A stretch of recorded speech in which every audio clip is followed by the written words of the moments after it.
اشرف علی تھانوی رحمۃ اللہ علیہ فلکیات کے اتنے ماہر تھے کہ دو مقام پر ہم فلکی لوگ ان کے قول کو استدلال میں پہلی بات ہے کہ امداد الفتح میں لکھا ہوا ہے کہ 22 ڈگری لیفٹ اور 22 ڈگری رائٹ دائیں اور بائیں اگر ہو جائے قبلہ کا رخ ہو جائے دائیں بائیں مسجد کا رخ ہو جائے تو انہوں نے فرمایا جائز ہے.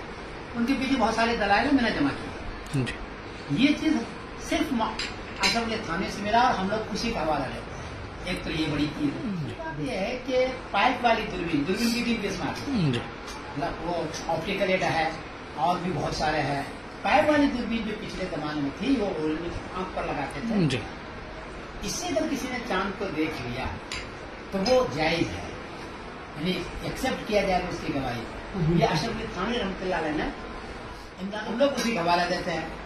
یہ دونوں چیزیں بہت اہم ہے. دونوں چیزیں بہت اہم. البتہ ابھی لیٹسٹ ٹیکنالوجی چونکہ ہے اور موبائل پر چلا جاتا ہے تو ایسا لگتا ہے کہ شاید جھوٹ بولا ہو. ہم لوگ اتنا چیک کرتے ہیں کہ وہاں اس مقام پر نہ وہ گواہی دے رہا ہے.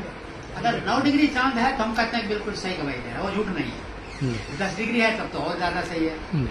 8 ڈگری تو ہم کہتے ہیں کہ نہیں اس نے پائپ سے گواہی دی ہے لیکن وہ صحیح نہیں, اس لیے کہ چاند آسمان پر نہیں ہے دکھنے کے ساتھ. یہ ہم ضرور کرتے ہیں ہم لوگ. لیکن اشرف علی تھانوی رحمۃ اللہ علیہ کا یہ چیز ہے.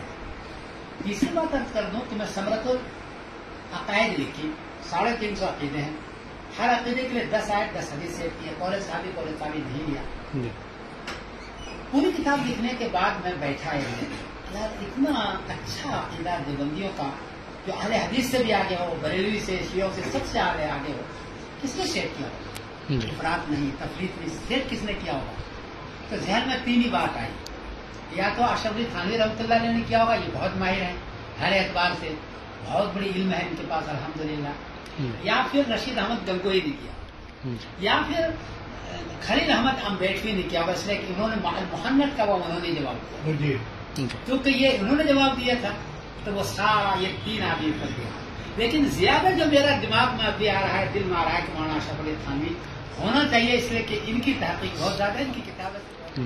پھر یہ کتاب جو ثمرۃ العقائد ہے جو لکھی میں نے اپنے علماء دیوبند کے لیے اور بتایا کہ سب سے بہتر عقیدہ پوری دنیا کے اندر کس کا؟ علماء دیوبند. تو پھر یہ کہا کہ